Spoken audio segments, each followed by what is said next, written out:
Hello, my love. Welcome home. This is Coming Home with Mama T, and I'm your host, Tiara, aka Mama T. And on this podcast, we explore the journey of creating the life of your desires through mastering manifestation, maintaining a positive mindset, and living luxuriously. So, with that, today I have a little story for you. I had a lovely, magical, wonderful, phenomenal birthday, but crazy things happen. I talk a lot about the wonderful, crazy manifestations that happen all around me, but I don't talk about, or I do talk about it, but I feel like so much good stuff happens that I kind of tend to shy away from the not so great things that show up, just because I don't like to play in that energy, right? So now that I'm at a place where I can playfully talk about it, then it's not that big of a deal. But so on our way, so I went to Sonoma County for my birthday, and in order to get there, we went from LAX to San Francisco, and I'm kind of just I don't know, in getting on the plane, I'm just a little bit perturbed about none of the outlets were working, and I was just and I'm whatever. And so I put my stuff down and I head over to the restroom and I go to scratch, and my butt, we're getting close today. I go to scratch and I am so taken aback by man, I always go straight for mosquito bites. Let me know in the comments if you're someone that regularly gets mosquito bites and somehow you always find it and have to, and then it starts itching, because it's mind over matter. I feel the second you know it's there, then it's itching, but if you didn't know it was there, you'd be totally fine. And so I scratch and I'm oh, there's a bump, and then I realize that it's this line, huge line of bumps, and I'm what is happening? And I don't have anything on me to clear it up or whatever. Hydrocortisone cream, friends. We'll talk about that later too. But I'm what is going on? What is happening? Why? How did this happen? And so I'm coming to the realization that it probably happened while getting into the Uber. Something maybe got caught, because I wear pretty loosely fitted clothing, so I think a mosquito or something just got caught in the folds of my romper, and then just got trapped there and decided to devour. But anyway, with how big of a reaction it was, I was okay, I feel there's a lesson to be learned here, and I think it's really fun. Not everything has to be a lesson, not everything has to have some significance to us, unless we want to give it some significance. I want you to take that away for sure. But I'm sitting here and I have a lot of time to ponder it, right? So I was just you know what, I'm gonna look it up. I'm gonna look up mosquito bites and what do they mean, especially considering I am someone that gets them a lot if I'm in somewhere that does have a lot of mosquito bites. And one of the things that came up was protection. And while I don't feel I am particularly under attack by anything or anyone, I do think it's important that we talk about protecting our energy. Yeah. And so mosquitoes, right? They suck our blood. They suck energy. That's our life's blood, right? So they suck our energy out of us. And so looking at your life, who around you could be sucking some energy out of you?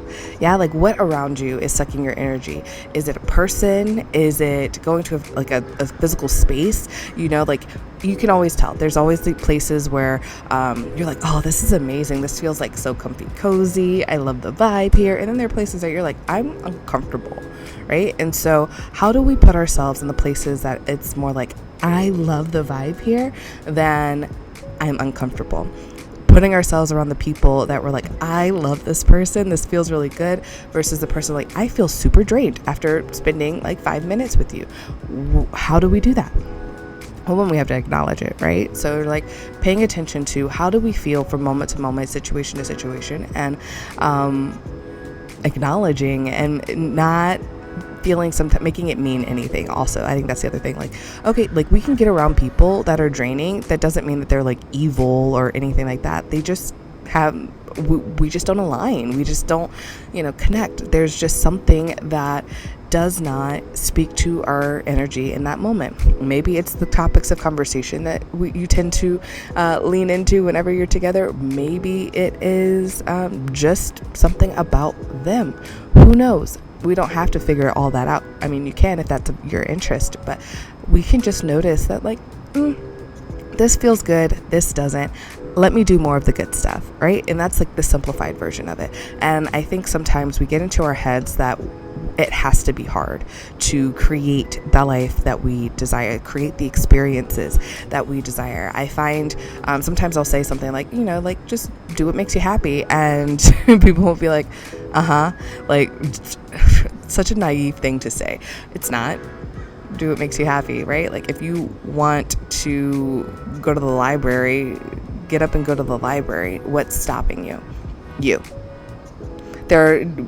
You can say all the excuses in the world, but at the end of the day, they're excuses that you are telling yourself to give you a reason why you can't. Because we can find, our brain is going to search for the answer to what we present it, right? So why can't I go to the library? Well, I can't go to the library because, I'm not wearing shoes right now. I can't go to the library because, my to is trapped behind my neighbor's car, so I can't, I'm literally just listing off reasons why in theory I could not go to the library right now. I can't go to the library because honestly I don't even know which library is the closest library to us, and so I'm not a member of the library. Actually, I think I am a member of a library. That's how library apps work on your phone. You have to be a member, I think. Yeah, anyways, see. But you can come up with so many random reasons why I can't go to the library, I don't know, but all of those options might be a minor inconvenience to fix, but it can be done, right? I can Google where the library is. I can ask the neighbor to move their car, or I could walk or get an Uber or take the metro, depending on where it is. I can put shoes on. So there are ways to put on our big girl, big boy, whatever, big them, they, panties, britches, whatever word you like to use, and get her done, right? Take radical self-responsibility for the life that we are living, right? And so that is what I mean.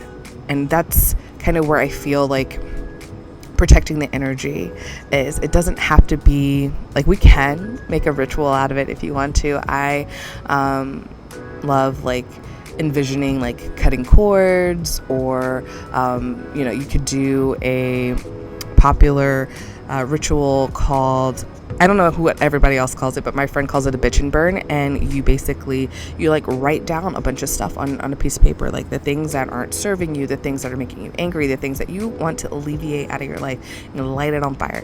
You can write someone's name and put it in some water and put it in their freezer and freeze them out of your life.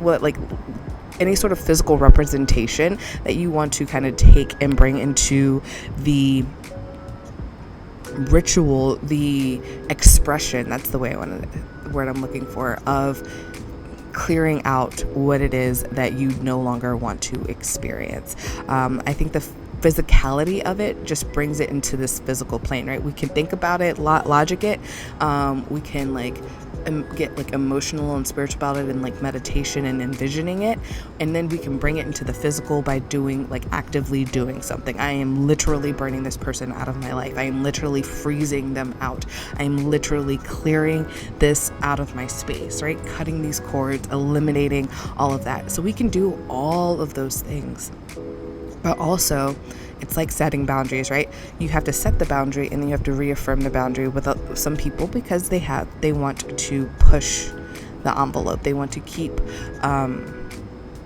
being ingrained into your life. They want to see if you're going to hold your end of the deal by saying oh wait, you set a boundary, but you're gonna let me break it all the time. So it's not really a boundary, right? And I'm sure people don't necessarily consciously think about it. It's more that we have habits that we build, and then we get used to our habits and we continue that habit until somebody points it out, or we are aware of it ourselves and make a conscious effort to change that habit. And then when we revert back to the unconscious habits, it keeps perpetuating until we are conscious again to change it, right? And so with that, being conscious of protecting our energy, protecting and putting ourselves in places that actually bring us joy and love and vibrancy, rather than putting ourselves in places and spaces that make us uncomfortable, that make us not feel safe. I should put it that way, because like places like the gym can make us uncomfortable because we are training our bodies to be stronger, and so there is the discomfort in the expansion of the muscles and the contraction of the muscles and all of that. So there is discomfort in that, there is a soreness, but we are doing something better for ourselves. So with that, I want to add a little caveat on being uncomfortable because maybe you're public speaking, or being uncomfortable if on the other side of that uncomfortable experience is something that helps you to level up and grow and expand. You have the discernment to figure which of these situations we're talking about. Do it. But if you're uncomfortable and not feeling safe, not feeling supported, not feeling like you are held, then obviously that's not something that you have to continue to perpetuate in your life. Yes, but if you are looking for a place and a space to feel comfy, cozy, loved, and supported, I invite you to join the Home membership. This is a beautiful place and space in which I am holding space for you. We're going to have meditation, we're going to have coaching, we're going to have movement, and just so much more. I'm really excited to create basically the first step in the first phase of the retreat space, the physical place, right? So I'm creating a virtual online space to house all of the things that I would love to bring to you in person, but until we have that physical space, we're going to do it online. We're going to connect across the globe and have a great, fantastic, wonderful time growing and expanding and building the life of our desires together. And I'm excited to help guide and support you in this space through, like I said, meditation, movement, coaching, and anything else that feels like it's the right space for that space. Because I want some of those those fun community moments. Yes, some drinking wine around the fireplace. That's what I want it to feel like, with your besties. Drinking wine around the fireplace with your besties while creating an extraordinary life. Now with that, I am going to say ta-ta for now, and I hope you have a magical rest of your day. Mwah.